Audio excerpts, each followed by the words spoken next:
ஆஸ்திரேலியாவுக்கு எதிரான முதல் T20 போட்டியில் முதலில் பேட்டிங் ஆடிய இந்திய அணி வெறும் 126 ரன்கள் மட்டுமே எடுத்தது.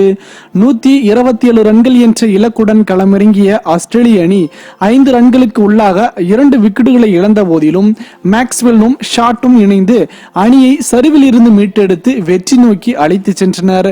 அரை சதம் அடித்த மேக்ஸ்வெல் ஆட்டமிழந்ததும் ஷாட்டுடன் ரன் அவுட் ஆகி வெளியேற ஆட்டம் இந்தியாவின் பக்கம் திரும்பியது. அதன் பிறகு மளமளவென விக்கெட்டுகளை சரித்த இந்திய பவுலர்கள் ரன்கள் வழங்காமல் கட்டுக்கோப்பாக வீசினர். கடைசி 2 ஓவர்களில் ஆஸ்திரேலிய அணியின் வெற்றிக்கு 16 ரன்கள் தேவைப்பட 19வது ஓவரை வீசிய பும்ரா அந்த ஓவரில் 2 ரன்கள் மட்டுமே விட்டு கொடுத்து 2 விக்கெட்டுகளையும் வீழ்த்தினார். எனினும் பும்ராவின் அபாரமான உழைப்பை கடைசி ஓவரில் வீணாக்கினார் உமேஷ் யாதவ். கடைசி ஓவரில் 14 ரன்களை வாரி வழங்கினார் உமேஷ். இதையடுத்து கடைசி பந்தில் இந்திய அணி தோல்வியை தழுவியது. ஆஸ்திரேலிய அணி 3 விக்கெட்டுகள் வித்தியாசத்தில் த்ரில் வெற்றி பெற்றது. இந்த போட்டியில் மேக்ஸ்வெல்லின் இன்னிங்ஸ் தான் ஆஸ்திரேலிய அணியின் வெற்றிக்கு காரணமாக அமைந்தது. 43 பந்துகளில் 56 ரன்களை அடித்து அந்த அணியின் வெற்றிக்கு அடித்தளமிட்டார் மேக்ஸ்வெல். இந்த நிலையில் இந்த போட்டி குறித்தும் தனது பேட்டிங் குறித்தும் பேசிய மேக்ஸ்வெல், எப்படி ஜெயித்தாலும் வெற்றிதான். மிடில் ஓவர்களில் கட்டுப்பாட்டோடு ஆட வேண்டும் என்று நினைத்தேன்.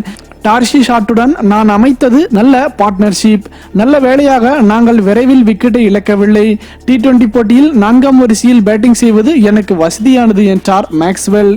இதைத் தொடர்ந்து மேலும் பும்ரா மற்றும் குர்னல் பாண்டியாவின் பவுலிங்கில் ஆடுவதற்கு மிகவும் கடினமாக இருந்தது. அவர்கள் இருவரும் அபாரமாக வீசினர். எனவே மிடில் ஓவர்களில் குர்னல் பாண்டியாவின் பந்தை அடித்து ஆட முடியாததால் சாகலின் பவுலிங்கை அடித்து ஆடினேன். ஆனால் 6 அடிக்க நினைத்து அந்த ஷாட் சரியாக ஆடாததால் விக்கெட்டை இழந்தேன் என்று மேக்ஸ்வெல் கவலையாக தெரிவித்துள்ளார். மேலும் இது போன்ற சுவாரஸ்யமான செய்திகளை உடனுக்குடன் தெரிந்து கொள்ள தமிழ் சேரை சேனலை சப்ஸ்கிரைப் பண்ணுங்க. மறக்காம பெல் ஐக்கானை கிளிக் பண்ணுங்க.